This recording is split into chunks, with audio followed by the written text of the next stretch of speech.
Et quand on entend le premier magistrat de la nation qui dit il faut chercher à comprendre, on a vraiment envie de lui dire mais Manu, descends à la bibliothèque ou descends à la librairie du coin et moi je peux te faire la bibliographie. Mon propos n'est pas de dire qu'Emmanuel Macron est un être mauvais ou je ne sais quoi. C'est qu'il est bel et bien pris dans une logique de situation qu'il nourrit lui-même, vraisemblablement parce qu'il ne la comprend pas. Je suis navré, mais j'ai éteint mon téléphone portable, je l'ai mis sur le mode avion pour les besoins de cette émission. Je ne sais pas de quel crime je me rends potentiellement suspect. Et ça, si vous voulez, c'est du Erdogan ou du Orban craché. Mais je vous rappelle que les enfants de bourgeois sont beaucoup plus assistés que les enfants de pauvres. Mais ce fait divers tragique relève d'une exécution extrajudiciaire. Ils ont tous été confrontés au même type de contrôle policier, aux mêmes humiliations. Et ils savent très bien qu'ils sont des naëls potentiellement. Apparemment, dans ce pays, tout le monde est en colère. Et le chercheur a aussi le droit d'être en colère. J'en appelle véritablement un sursaut citoyen. Si véritablement nous ne voulons pas donner raison à un certain Jean-François Bayard quand il parle de basculement. Pour ne rater aucune de nos vidéos, n'oubliez pas de vous abonner et d'activer la cloche. Début mai dernier, je l'ai reçu ici même sur ce plateau pour un entretien qui faisait suite à la parution d'un papier à succès dans les colonnes du Temps, le quotidien suisse, qui posait alors une question simple. Où va la France ? À l'époque, pour son auteur, le professeur et politologue Jean-François Bayard, Emmanuel Macron vit dans une réalité parallèle et joue avec le feu.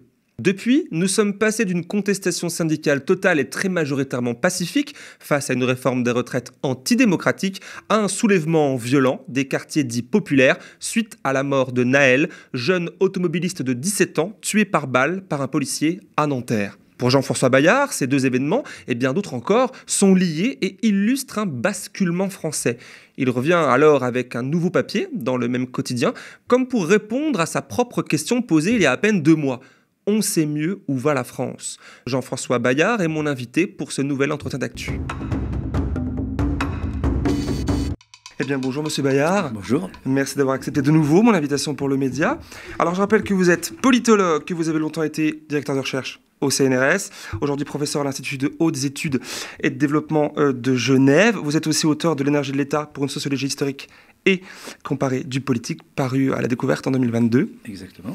Et commençons tout de suite sans plus attendre. Alors, je vous lis. J'ai été accusé d'exagérer lorsque j'ai évoqué le basculement de la France. Malheureusement, la suite ne me donne pas tort. C'est ainsi que débute votre nouveau papier dans les colonnes du Temps. Vous avez donc été accusé d'exagération, notamment suite à la comparaison de notre pays avec la Hongrie d'Orban, avec la Turquie d'Erdogan, même peut-être la Russie de Poutine. On peut aller jusqu'à l'Inde, maudit. Jusqu'à l'Inde, alors voyageons un peu plus. Alors votre nouvel article peut sonner un peu comme une petite vengeance, une petite justification à tout cela. Qu'est-ce qui vous a motivé à l'écrire premièrement ? Et deuxièmement, qu'est-ce qui vous permet de presque affirmer que finalement les événements actuels vous donnent raison ? Alors, aucune joie mauvaise, Schadenfreude, comme disent les Allemands.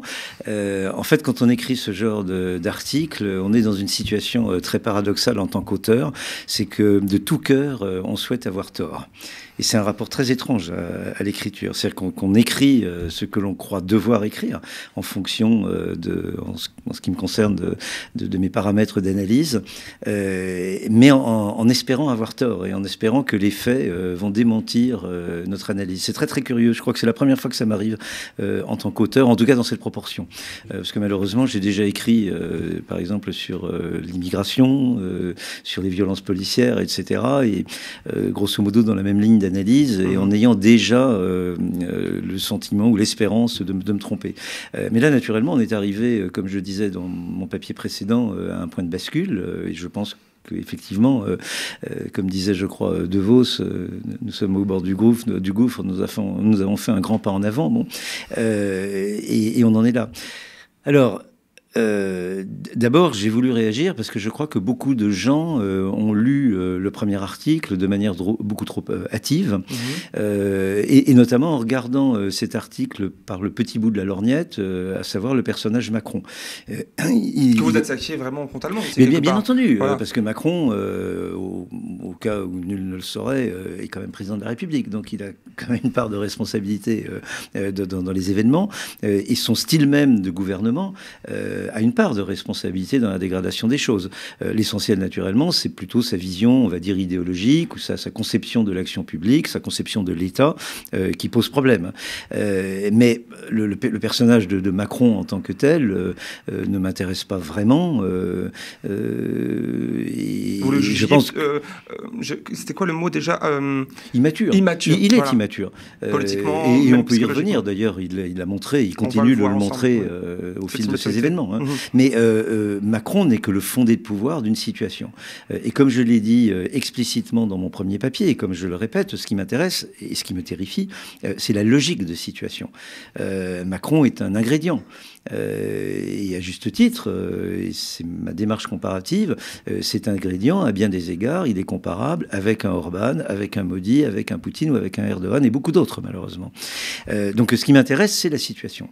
En effet, depuis la rédaction de ce premier papier, oui, le 8 mai, si mes souvenirs sont bons, eh bien les choses se sont considérablement aggravées. Et je dois dire que je ne vais pas infliger autant un article par semaine, mais je dois dire que depuis la fin de la semaine dernière où j'ai écrit cette seconde mouture, nous savons mieux où va la France, les choses se sont encore aggravées avec ce tract absolument insensé de 2 syndicats de police, avec la réaction, ou plus exactement la non-réaction du gouvernement, à Darmanin, qui se contente de dire « ce n'est pas mon vocabulaire », mais il est quand même ministre de l'Intérieur, et il accepte que 2 des principaux syndicats de police tiennent des propos de haine et des propos menaçants pour l'ordre républicain.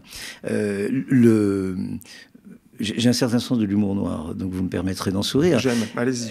Le commentaire d'un conseiller du président de la République qui dit bah non, le tract, ces 2 syndicats de policiers, on ne peut rien faire, c'est la liberté syndicale. On aimerait, propos rapportés par Le Monde, on aimerait que ce gouvernement ait autant d'égards pour la liberté syndicale dans un certain nombre de circonstances que vos auditeurs, je pense, ou vos spectateurs, connaissent aussi bien que moi.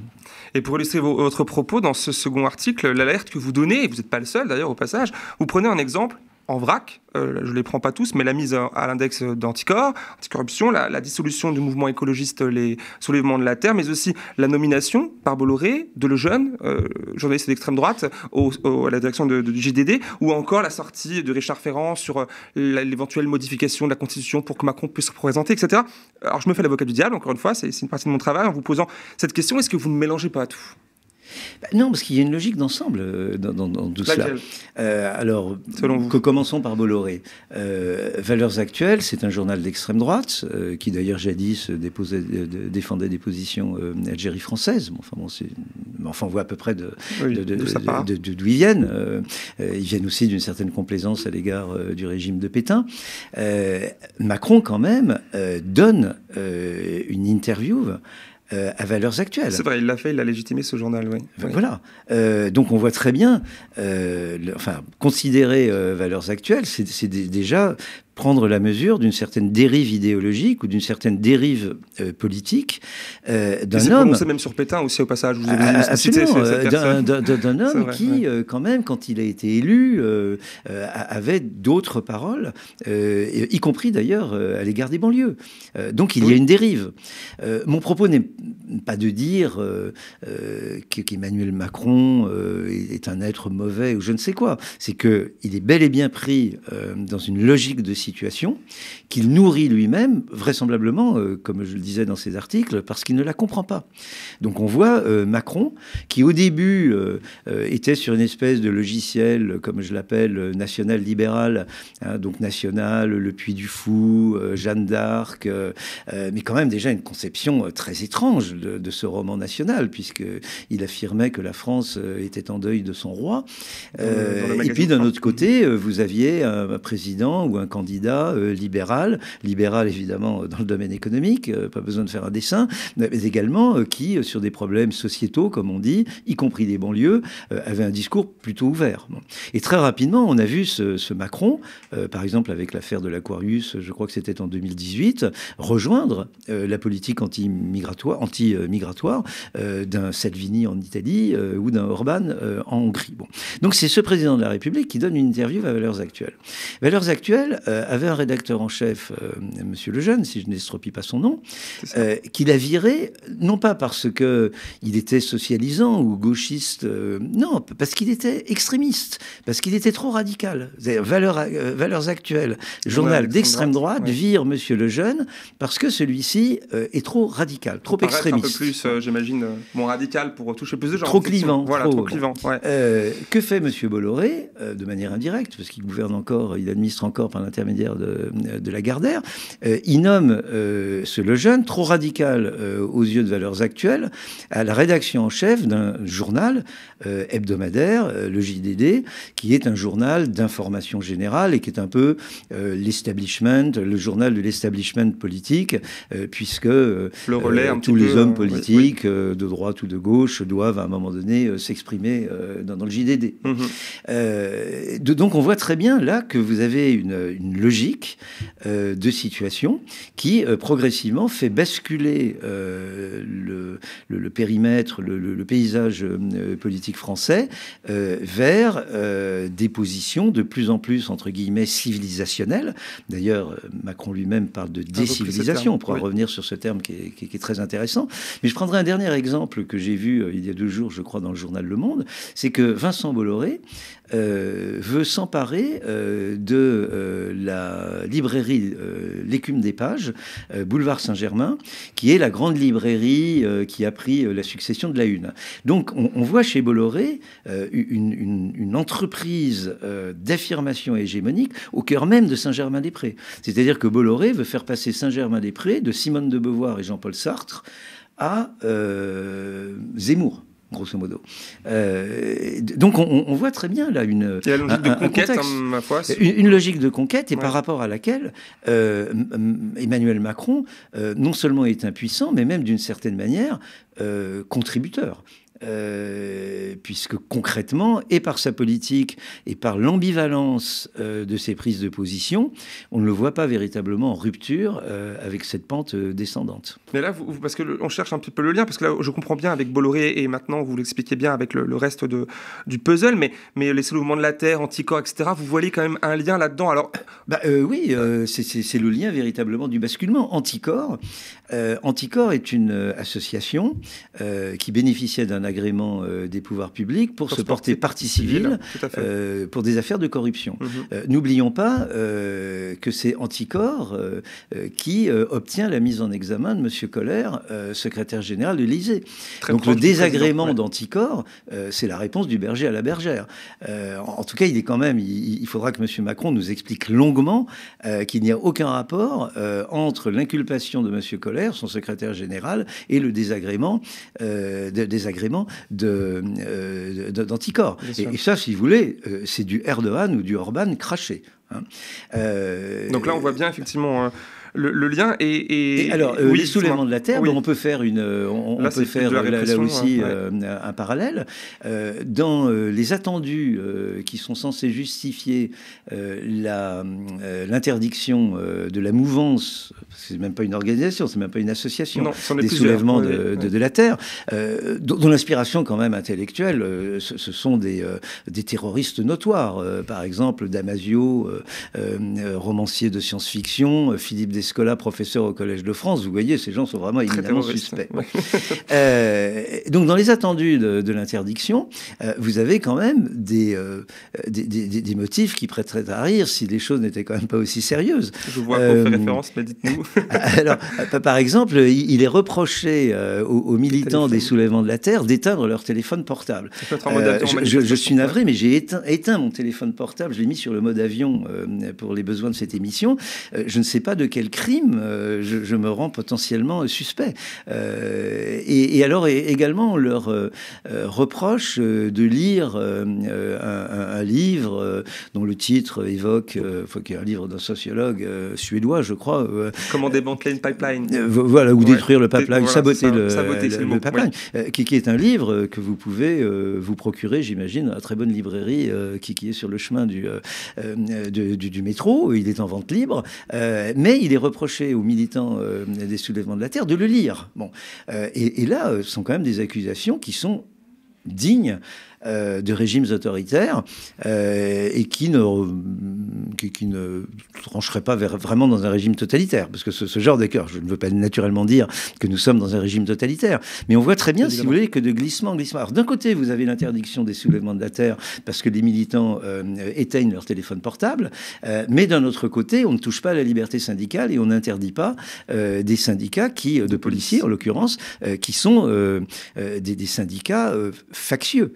Oui, bien sûr. Et dans votre article, alors le second, parce qu'on est sur celui-ci, on sent aussi votre colère, je crois. Quand vous parlez d'exécution extrajudiciaire pour qualifier la mort de Nahel, donnée par ce policier, un certain Florian M, dont on sait depuis hier qu'il œuvrait au sein de la CSI 93, la compagnie de sécurité d'intervention de la Seine-Saint-Denis, connue pour ses violences et ses trafics, notamment de rackets, de dealers, etc. Et qu'il était lui aussi, puisque c'est la mode de le dire, connu des services de police, policiers, notamment pour exhibition sexuelle depuis janvier dernier. Néanmoins, je vais m'arrêter sur ce terme-là, exécution extrajudiciaire. Est-ce que vous, en écrivant ça, vous n'avez pas peur qu'on vous reproche là aussi d'une exagération certaine ou pas ? Vous savez, mon métier, c'est quand même d'essayer d'utiliser des mots de manière relativement précise. Alors évidemment, il y aura vraisemblablement un procès. On pourra éventuellement corriger la qualification, mais ce que l'on voit de manière précise, ce sont deux policiers. Dont un vous faites référence à la vidéo en question, la vidéo, et tire. Et ça, si vous voulez, c'est une exécution. Alors peut-être que d'un point de vue strictement juridique, on va parler d'homicide ou d'assassinat, mais c'est une exécution. J'ai également parlé d'exécution extrajudiciaire à propos, par exemple, de militants palestiniens qui sont tués par Tsahal en Israël. Et ça m'a été, bien entendu, reproché. Mais techniquement, je ne vois pas franchement la différence entre l'exécution extrajudiciaire de Nahel et l'exécution extrajudiciaire, par exemple, de délinquants au Brésil. C'est-à-dire qu'on a une police qui, en l'occurrence, ou en tout cas un policier, je ne veux pas dire... Tout à fait. Pas pour le coup, on n'a pas effectivement de consigne du ministère de l'Intérieur qui dit il faut tuer, il faut abattre les délinquants. On n'est pas aux Philippines. Je ne reproche pas au président Macron d'être comme l'ancien président Duarte aux Philippines. Je ne dis pas qu'il y a une politique publique d'exécution extrajudiciaire. Mais ce fait divers tragique relève d'une exécution extrajudiciaire. Aucun juge n'a ordonné, et même aucun texte de loi ne le permet. Donc si les mots ont un sens, je ne pense pas que cette expression dans sa brutalité, et je sais qu'elle est brutale, et je l'ai utilisée à dessein, et en tout cas, l'exécution a bel et bien été perçue comme telle, comme étant extrajudiciaire, par les jeunes gens qui ont embrasé les banlieues, tout simplement parce qu'ils savent qu'ils auraient pu être Nahel. Et 60% des personnes arrêtées, des 3000 quelque chose, ont 17 ans en moyenne, l'âge de Nahel. Oui, et ils ont tous été confrontés au même type de contrôle policier, aux mêmes humiliations. Et ils savent très bien qu'ils sont des Nahel potentiellement.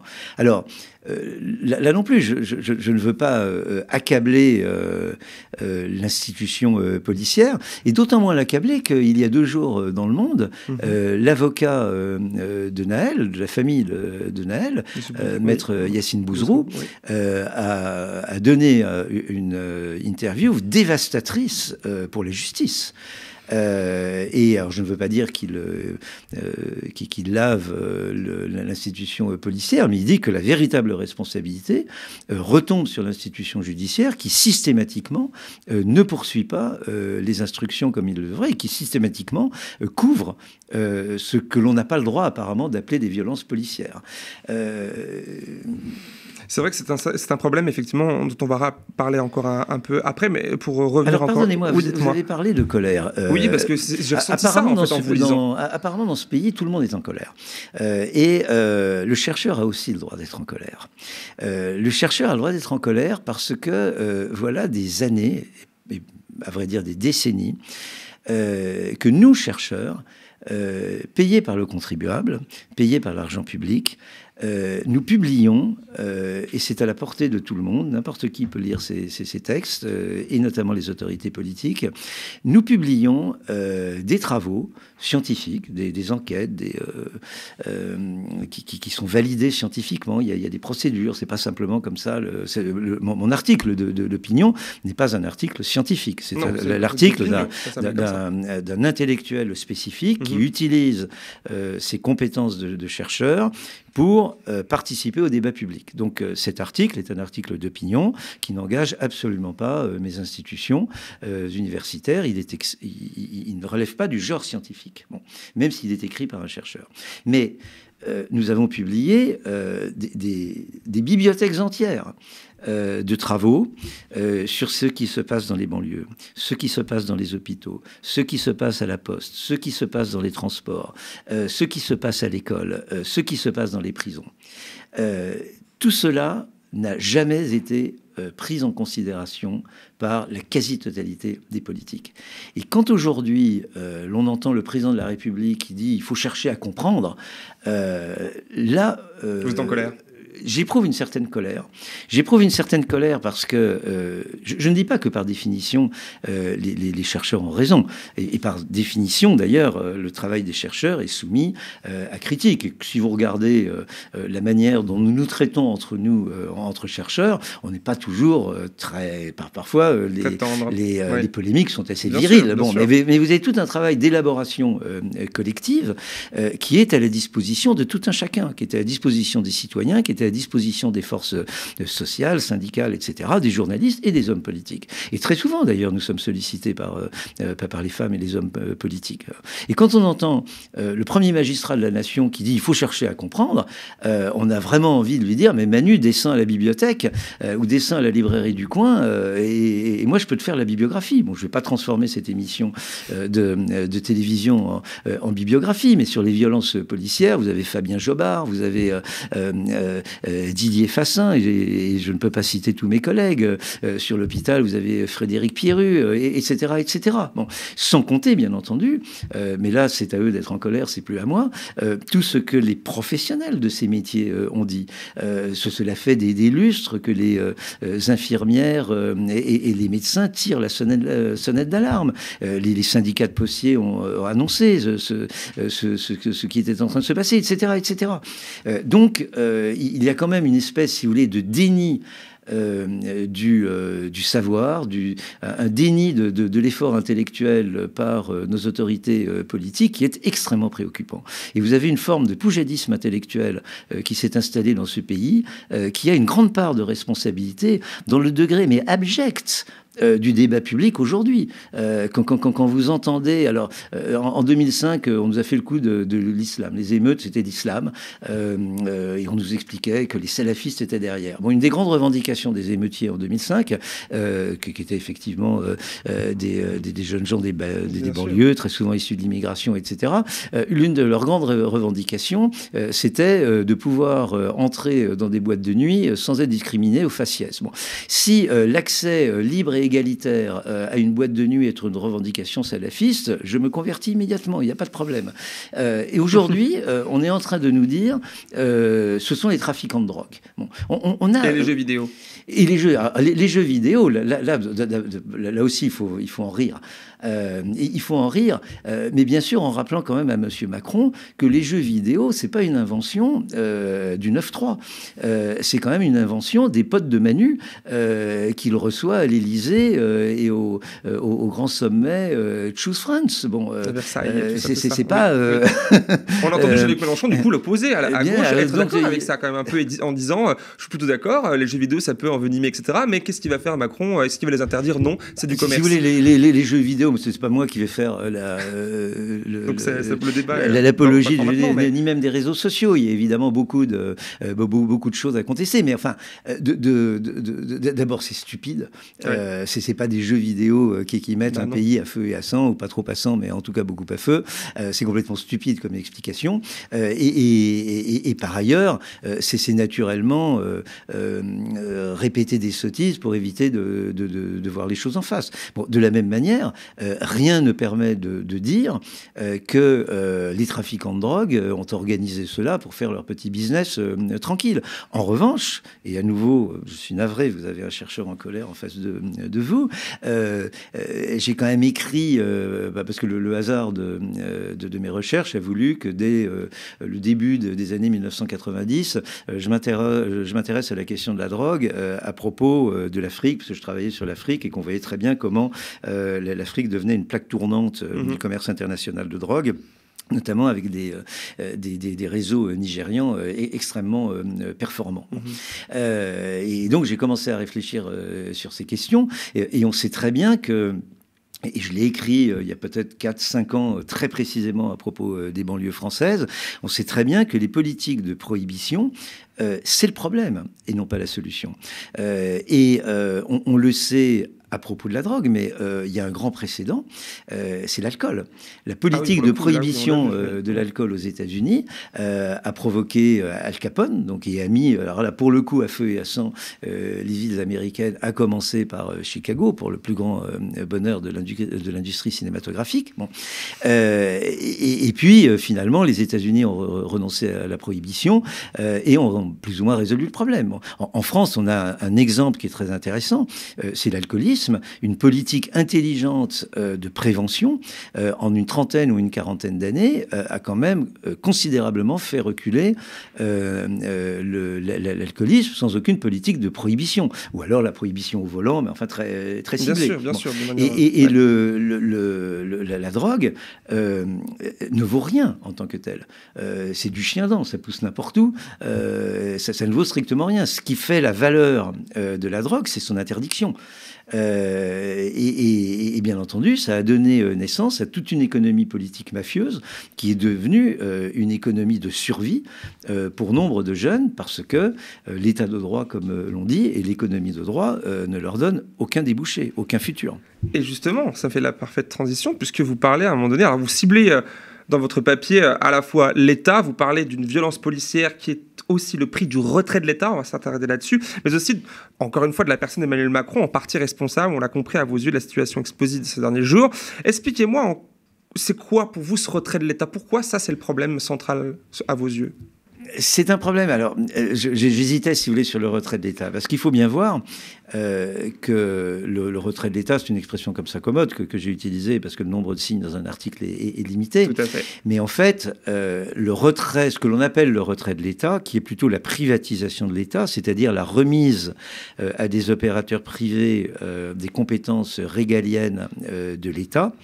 Comme la gestion de ça l'eau, n'est pas ça ne va l'éducation, pas avec le démantèlement de l'État. Ou même sur des questions de sécurité. Regardez ce qui s'est passé depuis une trentaine d'années.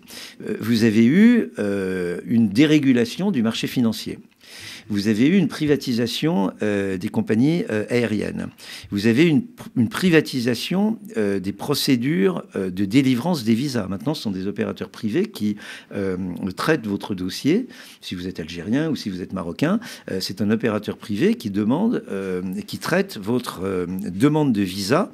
Les consulats se sont complètement déchargés sur des opérateurs privés. Donc vous avez une privatisation générale, au bénéfice d'opérateurs privés, des prérogatives régaliennes de l'État. Est-ce que cela s'est traduit par un retrait des prérogatives de l'État ou par un allègement de l'autorité de l'État? Pas du tout. Jamais l'État n'a été aussi intrusif dans notre vie privée. Par exemple, vous ne pouvez pas faire recevoir la moindre somme de l'étranger sans que votre banque vous téléphone, la banque privée qui incarne maintenant les prérogatives de l'État, vous téléphone pour savoir d'où vient cet argent parce qu'elle fait le boulot de Tracfin au ministère des Finances. Les compagnies privées aériennes contrôlent les visas à l'embarquement et ont ruiné le droit d'asile, puisque concrètement, aujourd'hui, si vous êtes un réfugié, vous ne pouvez pas arriver, par exemple, en France pour demander l'asile politique. Cet asile politique, de facto, il vous sera refusé par l'agent d'Air France à l'embarquement à Kaboul ou à Damas. Oui, bien sûr, et donc, d'une manière générale, jamais l'État n'a été aussi intrusif. D'une certaine manière, nous sommes à nouveau dans une situation autoritaire, mais une situation autoritaire qui est complètement privatisée. Et là, la comparaison, elle vaut, parce que si vous regardez la Turquie, le régime d'Erdogan est un régime autoritaire, et c'est un régime néolibéral qui a très largement démantelé les services publics. Donc d'un côté, vous avez cette privatisation de l'État, mais d'un autre côté, effectivement, on peut regretter que systématiquement, les services publics aient été démantelés. Bon, je ne vais pas me faire l'avocat de la police, mais il faut reconnaître aujourd'hui que la police est devenue la voiture-balai de la République, et que la police doit gérer tous les services sociaux. Voilà, c'est ça. Donc le démantèlement des services publics, effectivement, porte une part de responsabilité absolument écrasante dans l'embrasement des banlieues. Et je rappellerai, un dernier point, de manière très condescendante, on parle de ce pognon de dingue qu'on a injecté dans les banlieues, on parle de la dépense, publique, etc., etc. Mais je vous rappelle que on stigmatise les assistés, qui sont les gens qui touchent le RMI, etc. Bon, mais je vous rappelle que les enfants de bourgeois sont beaucoup plus assistés que les enfants de pauvres. Un lycéen, par exemple, qui fréquente Saint-Louis, Louis-le-Grand, ou un étudiant qui fréquente Sciences Po, est beaucoup plus subventionné par l'État que l'étudiant de Paris 8 à Saint-Denis ou de je ne sais quel lycée du 9-3. Donc concrètement, les véritables assistés... Ça, c'est documenté. Et pourtant, c'est documenté. Pourtant, vous avez de l'intérêt de lire les chercheurs. Donc concrètement, les véritables assistés aujourd'hui, ce sont les enfants de bourgeois. Et là, aujourd'hui, nous sommes dans une séquence différente de celle qui vous a fait écrire la première fois, hautement plus électrique. Hein. La première fois, c'était... Enfin, la fois d'avant, c'était les retraites. Vous poussez un troisième article. J'espère qu'il n'y aura pas l'occasion, puisque ce serait quand même bien dommage. Mais, et nous avons quand même là, j'aimerais m'attarder sur cette situation-là, parce qu'il y a à la fois un président... Nous faisons face à un président qui déclare des œufs de cocker, vous l'avez vu à la télévision sans doute, un adolescent a été tué, c'est inexcusable. Il l'a déclaré à la télévision. Et en même temps, s'affichant en photo de dos, dans un flou artistique digne des photos de gala, face à une ligne d'hommes policiers blancs pour leur écrire « Vous avez mon soutien » sur Twitter. Comment vous analysez ce « et en même temps-là » dans cette séquence politique hautement explosive ? Emmanuel Macron a tout de suite, me semble-t-il, senti le danger que représentait l'exécution extrajudiciaire de Nahel. D'où sa déclaration à Marseille. Voilà. Mais là où on voit qu'il n'est pas un véritable chef d'État et qu'il est dans des codes qui sont plus des codes de Netflix ou je ne sais quoi, c'est qu'il fait un radio-trottoir. Oui. Fondamentalement. Il fait ce que vous appelez dans votre métier un radio-trottoir. Bon, voilà, il dira. Alors, effectivement, il condamne, il comprend tout de suite la situation. Il a déjà certainement des informations que tout le monde n'a pas. Gérard Darmanin lui-même, qui n'est quand même pas d'une modération extrême, a des propos très mesurés. Et Elisabeth Borne, la première ministre, concernant la condamne. Police. Bon. Ils sont mesurés concernant... Ils ont tout de suite compris la gravité de la chose. Oui. Mais Emmanuel Macron loupe le coche. Toute la droite l'a condamné sur cette sortie-là. Il ne fait pas la grande déclaration qu'il aurait dû faire en tant que chef d'État. Il aurait dû se précipiter à la préfecture de Marseille et faire une déclaration solennelle de président de la République et confronter d'une certaine manière, je pèse mes mots, une certaine pratique, une certaine conception de la police, bon, et préempter l'événement. Bon. Et il ne le fait pas. Là où il ne le fait pas, et il ne l'a toujours pas fait. Non, il ne l'a toujours pas fait. Et là où nous voyons que nous sommes vraiment dans une pente très glissante, qui a fait une déclaration entre guillemets présidentielle? Marine Le Pen. Alors, elle est très très discrète. Mais elle a fait une déclaration solennelle sur un ton de... Jean-Luc Mélenchon l'a fait aussi à gauche. De présidentiable. Oui, mais Jean-Luc Mélenchon l'a fait avec son style plus de tribun. L'autre, elle est déjà dans sa position présidentiable. C'est vrai. Et elle a fait une déclaration de femme d'État. Vous connaissez mes opinions. J'imagine que c'est pas discuté. Je n'en pense pas moins. Mais l'objectivité force à dire que Marine Le Pen a su revêtir une posture présidentielle là où Macron a fait du radio-trottoir. Mais en passant, vu que vous parlez de Marine Le Pen, certains de ses proches, je ne sais plus quels sont les députés, mais un ou deux ont tenté d'aller visiter, d'aller parler aux policiers emprisonnés et ils sont fait remercier à ce moment-là. Donc ils ont quand même ignoble, bien entendu. Mais c'est sans mauvais jeu de mots, c'est le bon et le mauvais policier. Hein, vous avez Marine Le Pen qui donne une image respectable et puis derrière, d'ailleurs le véritable problème de Marine Le Pen, ça n'est pas Marine Le Pen en tant que telle, de même que le véritable problème de Macron, ça n'est pas Macron en tant que tel, c'est ce qu'il y a derrière. Moi, Marine Le Pen, que comme je le disais l'autre jour, elle aime les chats. Certainement très sympathique, etc. Mais le vrai problème sont les gens qui sont derrière, c'est son programme. Et c'est la raison pour laquelle je ne suis pas d'accord avec un Macron ou un Orban quand ils disent « mais ne vous en faites pas, je suis le meilleur rempart contre l'extrême droite parce que je vais appliquer son programme ». Moi, le problème que j'ai avec l'extrême droite, c'est son programme. et si c'est Macron qui le met en œuvre, je ne serais pas plus content pour autant. Alors on a parlé de police, on en parle encore. Hein. Il y a l'ONU, vous l'avez vu, je ne vous l'apprends pas, qui depuis Genève, cette fois aussi encore, a sommé la France de régler le problème de racisme systémique qui gangrène sa police nationale. Le pouvoir français a répondu, vous avez sans doute lu, que cela n'était qu'une accusation totalement infondée. Précisant que, je cite, « Les forces de l'ordre font face à un grand professionnalisme, à des situations d'une extrême violence. L'usage de la force est régi par des principes d'absolue nécessité et de proportionnalité ».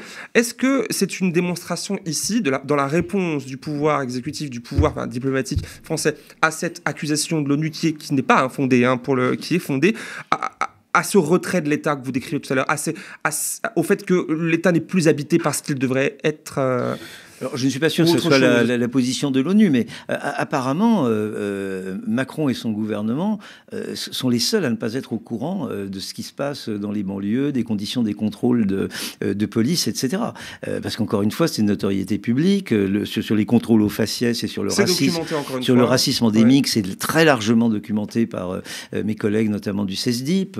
Donc, on a une pléthore de choses. Qu'est-ce qu'il explique alors, cette réponse? Alors, vous avez naturellement la réaction du petit garçon qui se fait prendre les mains dans le pot de confiture et qui dit non, j'ai pas les mains dans le pot de confiture. D'ailleurs, il n'y a pas de pot de confiture. Donc vous avez cette réaction comme ça. Vous avez ce souverainisme assez infantile de la France, des diplomates français, des hommes politiques français, donc qui dans sa grandeur, naturellement, ne peut pas être accusé des mêmes turpitudes que des pays moins fréquentable. Donc on est dans une position de déni. Il y a également, bien entendu, le souci de complaire à la police, parce que ce pouvoir a peur de sa police. Vous pensez vraiment, parce que c'était justement une question que je voulais poser, vous pensez vraiment, parce que là, dans la nuit du 30 juin au 1er juillet, vous avez sans doute suivi, on a pu voir à Lorient, en France, du coup, un groupe d'une trentaine d'individus venir spontanément en aide aux forces de l'ordre pour réprimer les révoltes. À ce moment-là, certains étaient des militaires, mais pas que, mais dans plusieurs autres villes du pays aussi depuis, ainsi qu'à des appels venant de l'extrême droite pour s'organiser, vous l'avez vu aussi, dans la répression armée. Appels qui font aussi penser aux échanges graves lus dans des groupes Facebook, cette fois-ci, ces dernières années, fréquentés par des milliers de policiers, et des gendarmes, vous savez, des messages qui allaient jusqu'à des messages suprémacistes, ou encore au communiqué que la gauche a qualifié de séditieux, de 2 syndicats de police, on en a parlé tout à l'heure, notamment Alliance, qui venaient menacer à demi-mot le pouvoir exécutif en parlant de guerre et de résistance, et sans parler de cette cagnotte de la honte, hein, encore une fois, qui dépasse le 1,5 million d'euros à l'heure où on parle, et donc le gouvernement est incapable de condamner réellement. Pour vous, le gouvernement a peur de sa police? Ça me paraît assez indéniable. Je dirais, je ne suis pas spécialiste de la chose, mais je dirais comme ça à la louche que le dernier véritable ministre de l'Intérieur, c'était Pierre Joxe. Donc, vous voyez, ça remonte quand même à un bail. Ouais, hein. ouais. Mais progressivement, on a vu le pouvoir politique démissionner devant sa police. A-t-il peur, ou alors a-t-il saisi l'intérêt qu'il pourrait avoir de l'aménager, puisque bon... Comme toujours dans la peur, il y a une part de compromis, de petits intérêts plus ou moins honteux, de facilité. Oui. Tout cela se fait par paliers, si vous voulez, progressivement. Et aujourd'hui, effectivement, on est dans une situation absolument dramatique parce que, bien entendu, si le gouvernement aujourd'hui dissolvait ces 2 syndicats de police, comme je l'y invite, ça lui poserait naturellement un sérieux problème de maintien de l'ordre, puisque les policiers exerceraient, j'imagine, leur droit de retrait. Hein. Donc on est effectivement dans une situation qu'on a laissé s'installer, mais dans laquelle le pouvoir politique a très largement démissionné. Et je m'empresse de dire que ça n'est pas simplement le problème de M. Darmanin ou le problème de M. Macron. Ce sont des choses que l'on a déjà vues avec sous le mandat de François Hollande, en particulier, on a beaucoup critiqué la loi de 2017 qui a été prise dans le cadre du gouvernement Cazeneuve. Et Cazeneuve, si mes souvenirs sont bons, avait gardé ses prérogatives de ministre de l'Intérieur tout en étant Premier ministre, mais il faudrait vérifier ce point. Mais souvenons-nous du rôle désastreux de Manuel Valls. Bon, oui, bien sûr. Donc oui, je pense qu'aujourd'hui, le pouvoir politique a très largement démissionné par rapport aux syndicats de police, aux syndicats de policiers. Et là, je voudrais revenir sur la déclaration de l'ONU. Je ne dirais pas... Il y a du racisme endémique dans l'institution policière. Il suffit de lire le livre de Didier Fassin pour s'en rendre compte, sans même compter toutes les enquêtes qui ont été faites sur les contrôles d'identité, etc. Il y a du racisme endémique. Mais bien entendu, on ne peut pas dire qu'il y a un racisme systémique. Il y a une institution policière qui est gangrénée par des comportements ou des représentations racistes. Ça n'est pas d'ailleurs la seule institution française qui soit gangrénée par ce genre de représentation. Mais évidemment, c'est beaucoup plus grave. Oui. Parce que cette institution, elle est armée, et elle détient la force publique. Oui. Donc c'est beaucoup plus grave. Hein. Bien sûr. Le préfet de Paris a démenti sur un plateau de télévision il y a 2 jours. Non, il n'y a pas de racisme dans la police. Est-ce que, selon vous, il y a du racisme dans la police? Non, certainement pas. Il n'y en a pas. Ils sont les seuls à ne pas le savoir. Ils le savent. On peut pas, si vous savez... Je l'imaginais, mais alors dans ce cas-là, ils n'osent pas le dire. Voilà, c'est ça tout le débat qu'on pourrait avoir. Et il n'y a jamais eu une politique... alors, toujours la déclaration de l'ONU, ou plus exactement la réponse du gouvernement à l'ONU. Oui.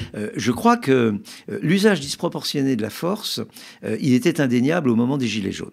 Il est indéniable dans la plupart, naturellement dans le cas de la mort de ce jeune homme à Nanterre. Des personnes blessées actuellement aujourd'hui, là. Oui. Mais reconnaissons que les forces de police, depuis une semaine, sont confrontées à des violences extraordinaires. Je crois qu'il faut donner un point aux forces de police et au gouvernement. Il y a pu avoir des bavures, il y a pu avoir... mais très honnêtement, vous avez eu quand même un usage de la force qui... à certains 2, 3, peut-être plus cas tragiques, n'ont pas débouché sur mort d'homme. C'est-à-dire qu'à aucun moment, vous n'avez une police qui a perdu le contrôle d'elle-même et qui a tiré. On a flirté pendant les Gilets jaunes avec ça très souvent. Il y a eu ça. Il y a eu des situations d'ailleurs très dures. Il faut se mettre aussi à la place des policiers. Des policiers peuvent avoir une réaction de peur. Donc le véritable problème, c'est la doctrine de maintien de l'ordre. Mais bien sûr. Et ça, c'est un problème politique. Bien sûr.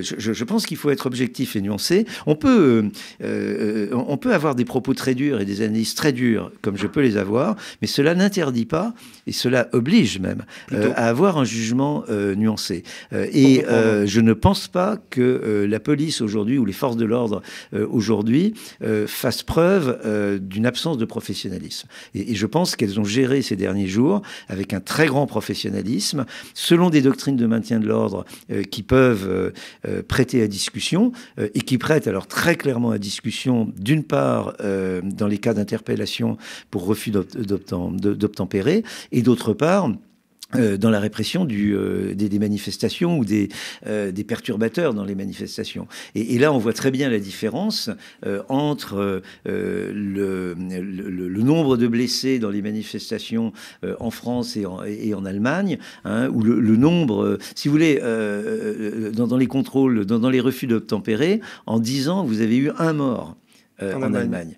En France, il y en a 1 par mois. Ouais, voilà. Donc il y a un problème qui va pas. Vous parlez de professionnalisme, etc. Pour contrecarrer cela, j'ai lu dans la presse il y a pas si longtemps un haut commissaire, enfin une personne qui venait former les futurs policiers, dire par lui-même que le recrutement qui est d'autant plus important, puisque M. Darmanin a voulu plus de bleu dans la rue depuis 2020, empêcher cela, empêcher un certain professionnalisme. Lui-même disait que la plupart, beaucoup des nouvelles recrues n'étaient pas bien formées, et que elles seules, dans l'espace public, ils craignaient pour la sécurité des autres personnes. Donc, vous voyez, il y a quand même quelque chose dans la formation. Il y a un défaut de formation, il y a un défaut de doctrine de maintien de l'ordre. Et tout ça, c'est politique, comme vous l'avez dit. C'est une doctrine qui est beaucoup trop interventionniste.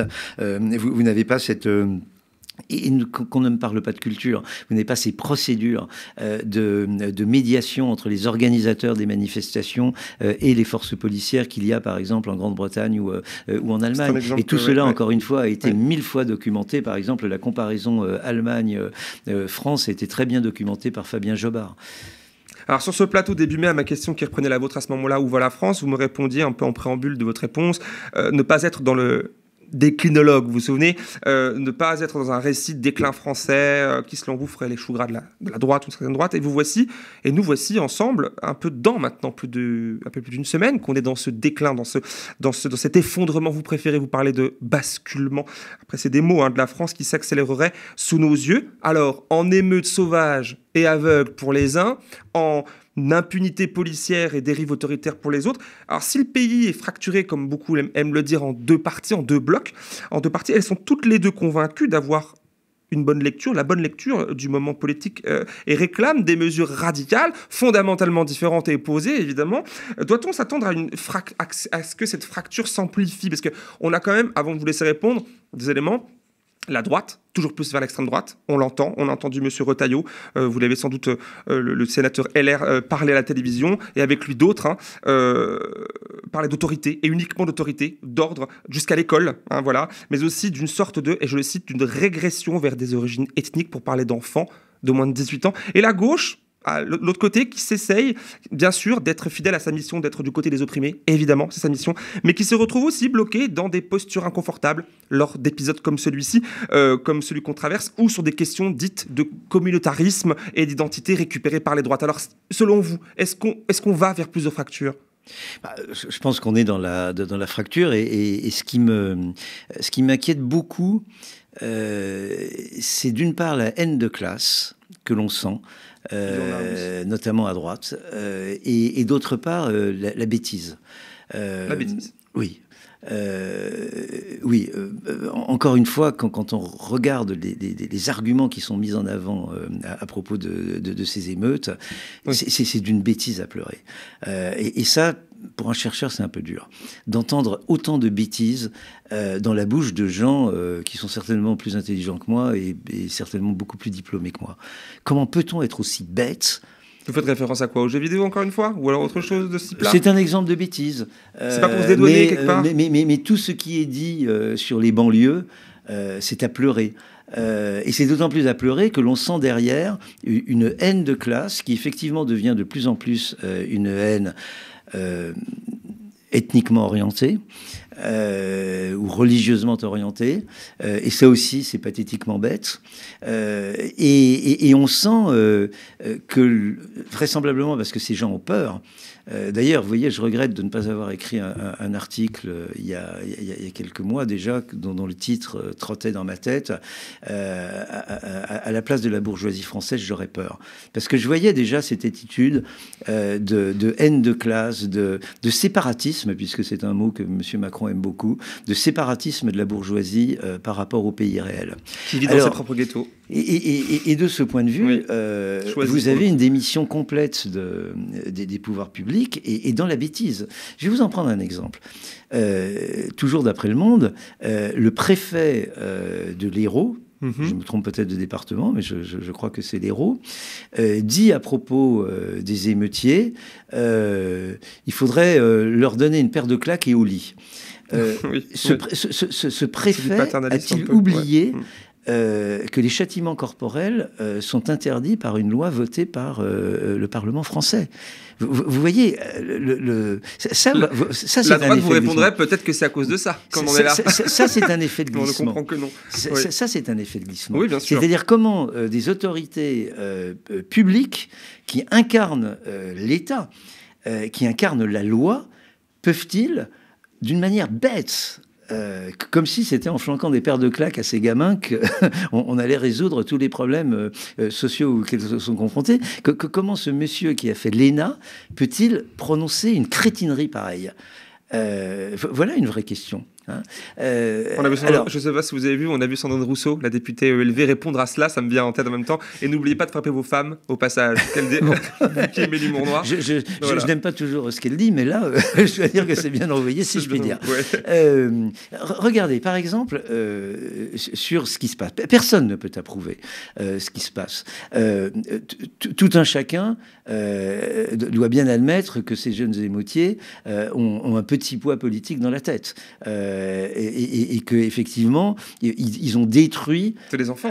Ce sont des enfants. Mais ils ont détruit les rares choses que la République avait laissées à leur disposition. Hein. Mais quoi d'autre ? Donc, laissez-moi finir. Donc je ne cautionne pas du tout, je ne vais pas héroïser. Mais de notre côté... là aussi, en tant que chercheur, les choses sont extrêmement claires. D'abord, il y a un facteur dont personne, ou pas grand monde, ne parle, c'est le déconfinement. Enfin, le confinement, plus exactement, et les effets de ce confinement.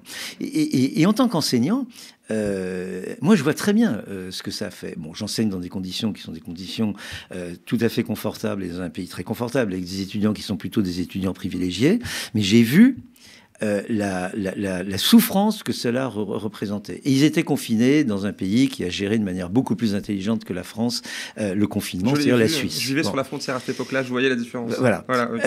Et donc, en France, ces banlieues ont été soumises à un confinement grotesque, qui a été mis en œuvre sur ce mode autoritaire et violent par la police, à la demande de l'État. Et vous avez des gens, des jeunes, des ados, et parfois des enfants très jeunes, qui ont vécu dans des pièces surpeuplées, soumis à un contrôle social insupportable, avec tout ce malaise que nous avons tous vécu dans des conditions plus ou moins confortables, et puis à des âges différents, mais quand évidemment vous êtes beaucoup plus vulnérable quand cela vous arrive au moment de l'adolescence, où vous avez besoin de vous structurer à travers les rapports sociaux avec les amis, etc. Donc c'est la génération du confinement. Et vous pensez que là, on retrouve un peu de colère de cela aujourd'hui ? Non, mais vous retrouvez une jeunesse qui a été objectivement désocialisée par le confinement. Et aujourd'hui, je ne dis pas que c'est l'explication, je ne dis pas que c'est le confinement qui est... Mais c'est un facteur de contextualisation qui est extrêmement important. Et par ailleurs, tout le monde se dit, mais ce sont des sauvages. Bon. Mais on sait ce que c'est qu'une foule. On sait ce que c'est qu'une jacquerie ou une révolte. Et tous ces gens de droite qui se piquent de connaître l'histoire de France devraient quand même se rappeler ce qu'étaient les jacqueries ou les révoltes populaires. Hein, c'était pas bisounours. Bon. Et même l'acte fondateur de notre Révolution française. Alors là, évidemment, il y avait une cohérence. On a pris la Bastille. Bon, c'était effectivement plus politiquement structuré que d'incendier une bibliothèque municipale, j'entends bien. Mais quand même, le gouverneur de la Bastille, il a fini au bout d'une pique. Donc c'était pas non plus franchement bisounours, et c'est quand même la fête que nous nous apprêtons à célébrer d'ici quelques jours. Oui. Et alors là, à nouveau, le chercheur va transformer l'émission en bibliographie. Vous avez un grand auteur, un grand historien britannique.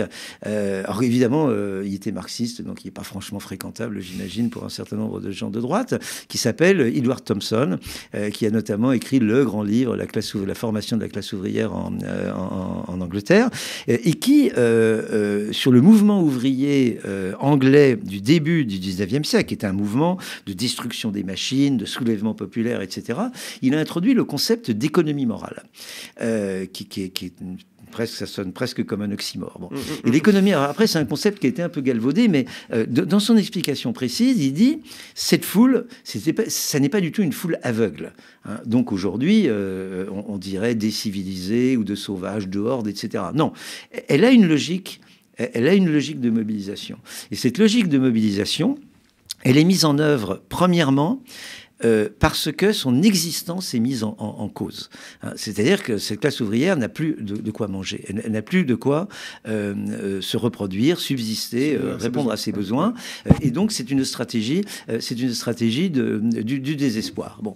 Et cette économie morale, elle renvoie à la conception du juste prix telle qu'elle avait été définie par des textes religieux au XVIe siècle. Donc, vous avez de l'histoire. Et bien, je crois que ce concept d'économie morale, il est très utile pour comprendre ce à quoi nous assistons.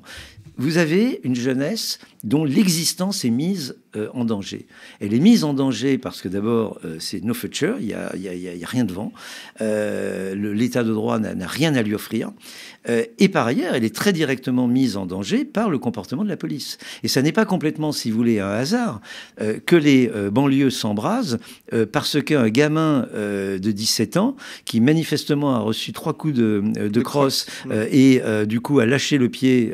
alors c'est vrai, c'est impardonnable. C'est impardonnable parce que s'il avait eu son permis de conduire, il aurait su qu'il fallait mettre le frein à main.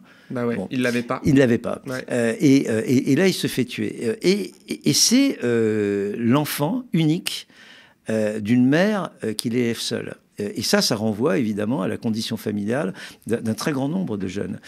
Donc le concept d'économie morale, il est très utile et il y a une rationalité que les historiens ont fort bien travaillé dans ce soulèvement, que l'on peut toujours stigmatiser en le criminalisant et en le déshumanisant, hein, en parlant de nuisibles, en parlant de horde et de racailles, etc. Mais ça ne fait absolument pas avancer le schmilblick. Alors tout ça, ce sont des termes, on arrive un peu à la fin de notre entretien, ou alors le terme racaille, mais d'autres, hein, là où on parlait tout à l'heure de déclin, de d'effondrement, de basculement, mais il y a des faits, glissement vers toujours plus de contrôle, de répression, on l'a vu ensemble, hein, qui menacent bien plus les citoyens que les délinquants, on voit, hein, des dispositions légales s'attaquer d'abord, prévues pour le terrorisme, s'attaquer d'abord à des militants écologistes de gauche, etc. Vous me parliez l'autre fois des futurs JO. Encore une fois, un lien qui viendrait comme un cheval de Troie pour nous imposer des technologies liberticides. On en a longuement parlé d'ailleurs sur ce plateau avec la Quadrature du Net à plusieurs reprises.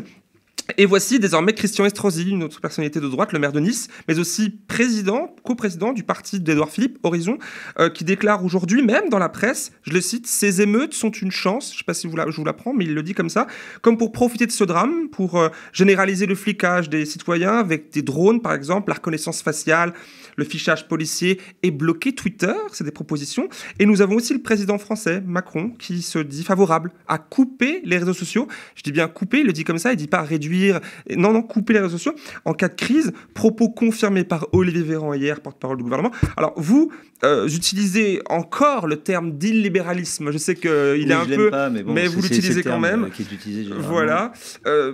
Bien que peu convaincu par celui-ci, je vous l'entends effectivement, pour qualifier notre démocratie, ou plutôt son évolution. Ce terme, vous l'utilisez, vous n'êtes pas tout à fait... vous êtes un petit peu mal à l'aise avec ça.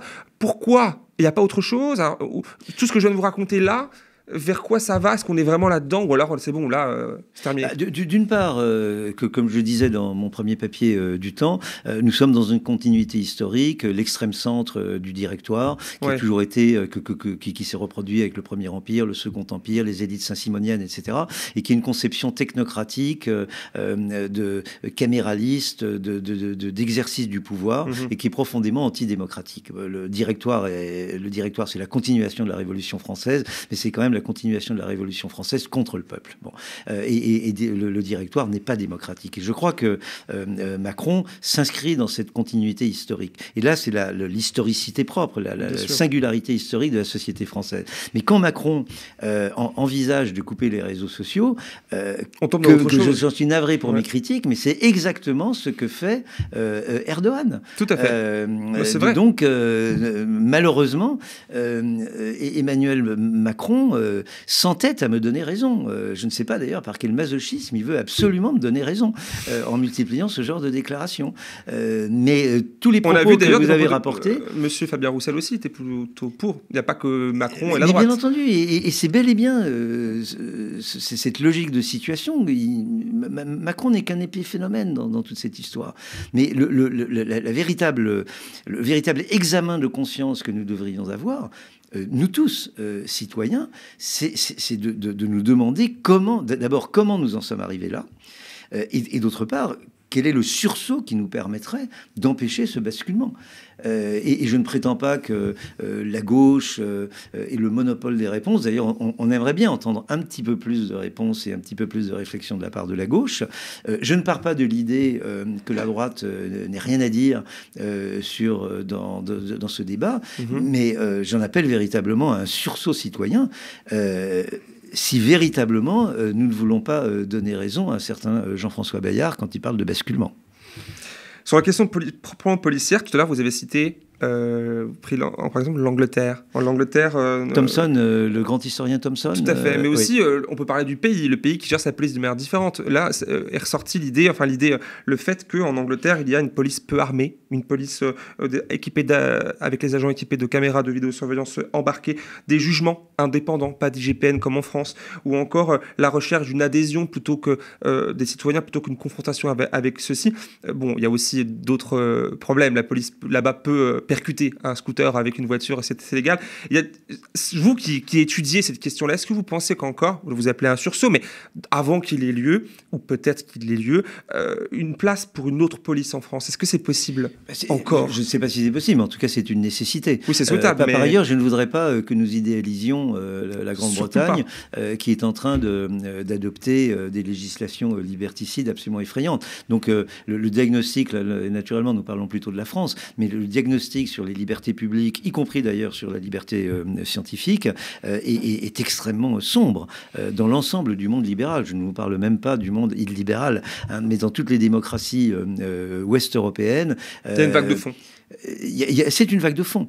Et nous sommes devant une véritable révolution conservatrice, au sens historique précis. C'est-à-dire, alors, les modalités en seront naturellement très différentes, mais vous savez que le terme de révolution conservatrice renvoie à tous ces régimes autoritaires, et pour certains totalitaires, du fascisme, du nazisme, de tous ces régimes musclés d'Europe centrale, le kémalisme en Turquie. Et je pense qu'aujourd'hui, nous sommes dans une nouvelle vague. On a souvent parlé des vagues de démocratisation. Là, on est dans une nouvelle vague de révolution conservatrice. Et c'est la raison pour laquelle il n'y aura pas une réponse exclusivement française et qu'il ne peut y avoir de réponse, de résistance qu'à l'échelle européenne. Non pas l'Europe de Bruxelles, mais une véritable mobilisation des citoyens, des forces vives syndicales, intellectuelles, etc., de l'ensemble des pays européens. Et le combat que certains mènent en France, il est indissociable du combat, par exemple, que mènent les Polonais contre le régime du PiS. Et les enjeux sont exactement les mêmes. Imaginez par exemple que la droite boloriste, si je puis dire, arrive au pouvoir, hein, à la faveur de ce processus de fusion-acquisition de la droite par l'extrême droite à laquelle nous assistons. Croyez-vous que le très catholique Vincent Bolloré va laisser sa presse ou ne pas plus exactement poussé sa presse à remettre, par exemple, en cause le droit de l'avortement. C'est exactement ce qui s'est passé en Espagne. Et le retour probable de la droite en Espagne va très vraisemblablement se traduire par une remise en cause du droit de l'avortement. C'est exactement, bien entendu, ce qu'a fait la Pologne. Et demain, nous pouvons très bien être en France confrontés à la même menace sur la liberté d'avorter qui a été, et vous verrez à quel point je suis écuménique, je vais rappeler que cette liberté de l'avortement a été adoptée à l'initiative d'une ministre du président Giscard d'Estaing, qui n'était pas un président de gauche, mais qui peut-être aujourd'hui apparaîtrait comme un homme politique d'extrême gauche aux yeux d'une partie de la droite. Pour finir, vous continuez d'enseigner à Genève. Oui. Voilà. D'écrire sur la France depuis la Suisse aussi. Je ne sais pas si ça va devenir un fil rouge dans les colonnes du Temps ou ailleurs. Suite au succès de votre tribune en mai et surtout depuis ces événements passés, hein, vous avez fait la liste un petit peu non exhaustive dans votre papier qui viennent l'illustrer. Quel retour vous avez, c'est ma dernière question, sur, dans votre vie personnelle ou même professionnelle depuis Genève et ailleurs? Y a-t-il une crainte d'une sorte d'effet domino? Parce qu'on a vu même à Lausanne, on a vu dans certaines villes de Suisse des exactions un peu similaires, des pillages, des... Oui, qui, sauf erreur de ma part, s'affichait en solidarité avec, oui, avec la France. Donc il peut y avoir effectivement une transeuropéenne des soulèvements, parce que je crois que bon, c'est peut-être pas franchement le cas des banlieues en Suisse, mais la situation des banlieues en France n'est pas très différente de beaucoup de banlieues d'autres pays européens. Hein. Alors, la grande question maintenant que je me pose, parce que j'ai écrit ce gros livre, L'énergie de l'État, qui est donc un livre de sociologie historique et comparée du politique, et tout mon questionnement, vous le savez, à propos de la France, naît de l'écriture de ce livre. La grande question qui m'est posée par des éditeurs, c'est de faire de ces éditoriaux, de faire de la réflexion sous-jacente à ces éditoriaux ou à ces tribunes, un livre, qui soit un livre, je vous rassure, pas de 1680 pages, mais qui soit un livre d'intellectuels spécifiques examinant la société française. Et j'hésite pour deux raisons. La première, c'est que je suis un peu paresseux. Et la deuxième, c'est qu'il n'est pas sûr qu'une bonne tribune, si elles sont bonnes, mais apparemment elles tournent bien, donc elles doivent dire quelque chose. Ça a plus d'impact que le livre. C'est ça que vous voulez dire? Oui, non, mais ça c'est normal. Mais je pense que les tribunes disent des choses que les gens dans lesquelles les gens se reconnaissent. Mais il n'est pas certain, si vous voulez, qu'une bonne tribune fasse un bon livre. Donc je m'interroge, mais il est possible, effectivement, que dans les semaines ou dans les mois qui viennent, j'écrive un essai beaucoup plus court de 150 ou 200 pages qui essaye d'approfondir ce que j'ai évoqué dans ces papiers.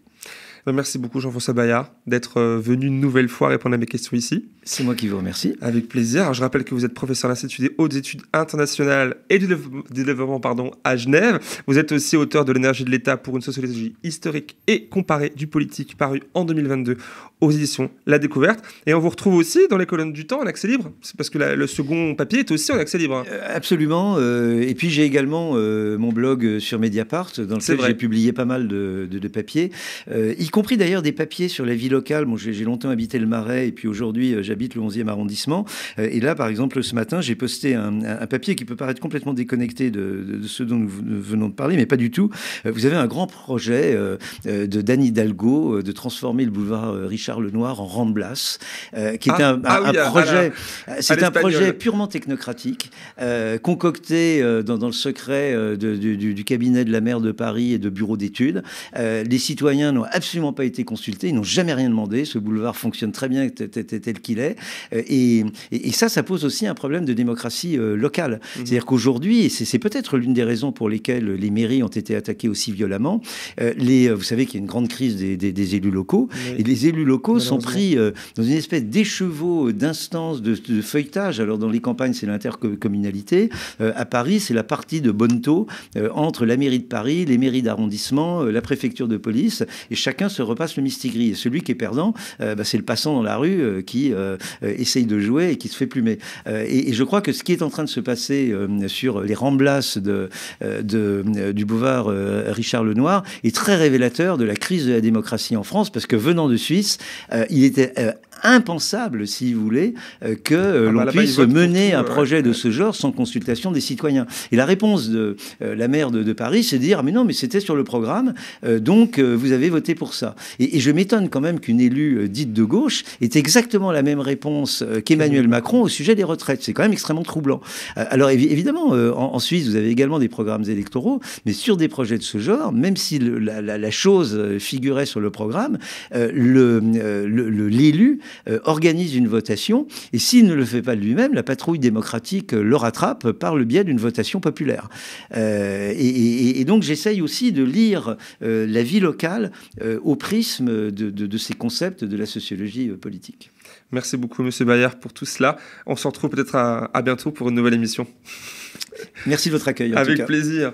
Quant à vous, chez vous, merci d'avoir suivi cet entretien d'actu, tourné dans les conditions du direct, ce jeudi 6 juillet 2023. Si vous appréciez nos contenus sur le média, sachez que vous en êtes les seuls garants. C'est vous, avec vos abonnements et vos dons, qui financez ce projet inédit dans le paysage audiovisuel français. Quel est le média, ce projet inédit? Rendez-vous sur lemediatv.fr/soutien pour dès 5 € par mois et sans engagement de durée. Participez à rendre cette aventure possible, cette aventure médiatique unique et indépendante des forces politiques et des forces industrielles. Merci pour votre soutien et pour votre confiance. Je vous donne rendez-vous ici même pour une prochaine émission. À bientôt.